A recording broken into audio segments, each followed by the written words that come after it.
Wow, there was the most precious, beautiful, amazing person in the car. A lot of gods are winning now, not just me. A lot of gods are fighting back and winning like it's nothing, not just me. There was a lady in the car, and she said, I'm a good person, and I have a good spiritual atmosphere. And she must have, like, powers, or be a psychic, or a sensitive, or something. And she was like, yeah, you could tell you're a really good person. And she had a bunch of animals. At her house, she has a bunch of animals. It was really fun to listen to her talk. She knows how to go for a hike for miles and miles and miles.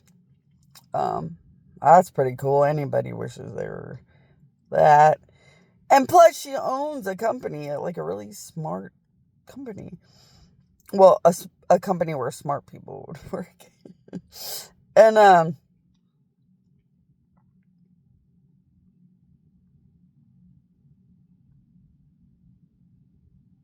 forgot my train of thought. And she reminded me of that boss, the brand new boss I have at the part-time job. She was really wonderfully nice, just like the lady at the job. And then a god went into my brain and told me, since you have that money, then you're going to fit in better and be able to have money and fit in better. And when the god said, now that you have money and you can fit in better, I was like, no, I'm going to kill everybody that did this to me. And I don't want to fit in. I'm a god. I just want to be really, really, really, really powerful and never, ever, ever be subjected to anything or have to be near anything or anyone ever again.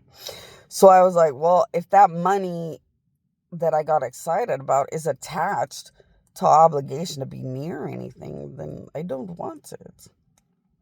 And all of a sudden, a god that judges, condemns, and killed them and said, Bonnie, you're a dead god.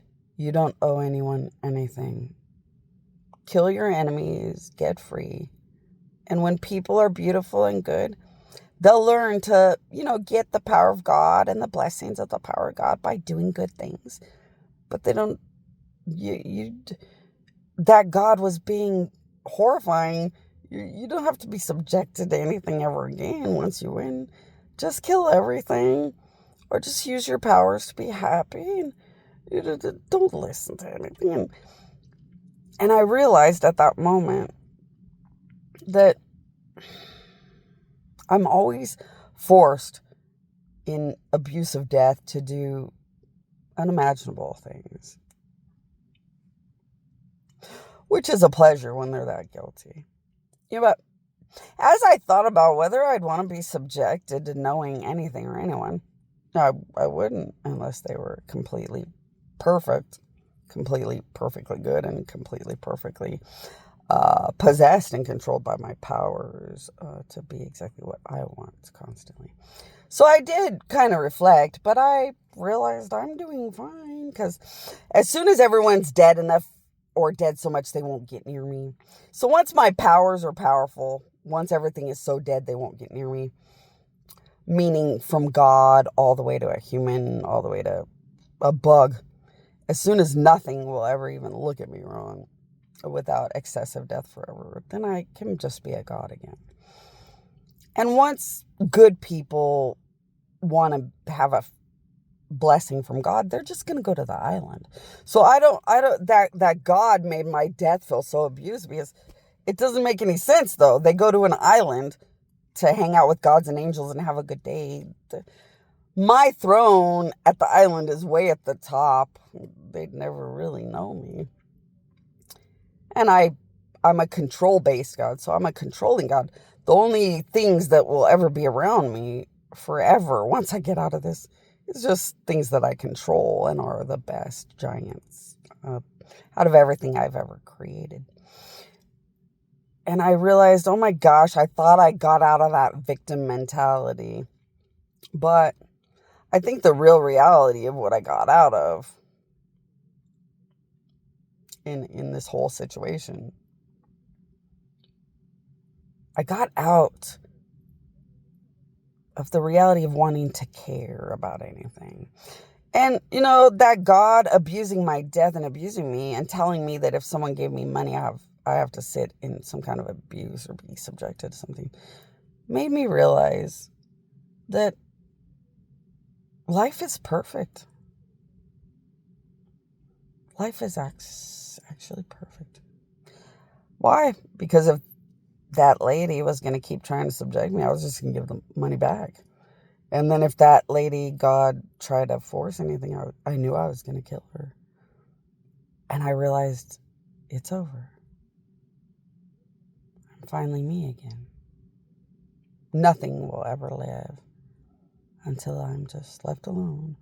But, I don't have to be subjected. Like, you get in this weird mentality, like, oh my gosh, I'm going to be stuck in this nightmare again. Oh my gosh, I'm going to have to be stuck around somebody, that just wants to be overbearing or live in my personal space and abuse me. But no, not really. I don't have to be subjected to anything. I can just kill them all. But that's the sad thing. Gods can't go to court, and gods don't have police departments. Gods have to kill. And it's horrifying. But it does bring a better tomorrow. Because like I forever say, when you get rid of abusive, horrifying people and things, all that's left is goodies that would never hurt nobody. And then life is good. And what it tells you is that you probably kill everything from rude people all the way through to horrifying people. Now, that's why I warn and warn and warn and warn. That's why I educate and educate and educate and educate, because I don't want to have to just kill rude people all day forever. I'd rather they, make enough choices that make you want to kill them forever, and then be grateful and glad that I'm a God who would do that so that others can live. You know what? I feel better. Like, it was weird. And it sucked because that lady was so nice. The lady was so nice. I could have had a whole perfect conversation with the lady and just been done with it and been so happy. But of course, that lady God had to be so mean. But it was a cool ending that some God showed up and killed her right in front of me. That was the cool part. The cool part is that there's still something I created out there, or something I created that created something that's worth something. And then I comforted myself with the reality that I'm not going to be subjected to anything more or less than until I get out of here. And then as long as I can kill people in their souls, I'm sure pretty fast no one will want to get near me ever again. As soon as their soul is rotting in death, it's not fun. When they go to the bathroom, their dead soul comes out. When they have water, their dead soul comes out. It's really scary and horrifying to be living death. And like I said, doctors, nothing can save you. So it's like horrifying suffering where no one can do anything about it. So I don't think anyone's going to get in the car to do anything sickening to my death. It wouldn't really be worth it. So I realized, wow, my problems are pretty much over. I'm winning like it's nothing. The gods that are worth something are winning like it's nothing. Gods abusive like that are dying like it's nothing. Bad people are going to be dead like it's nothing. Life is finally getting better.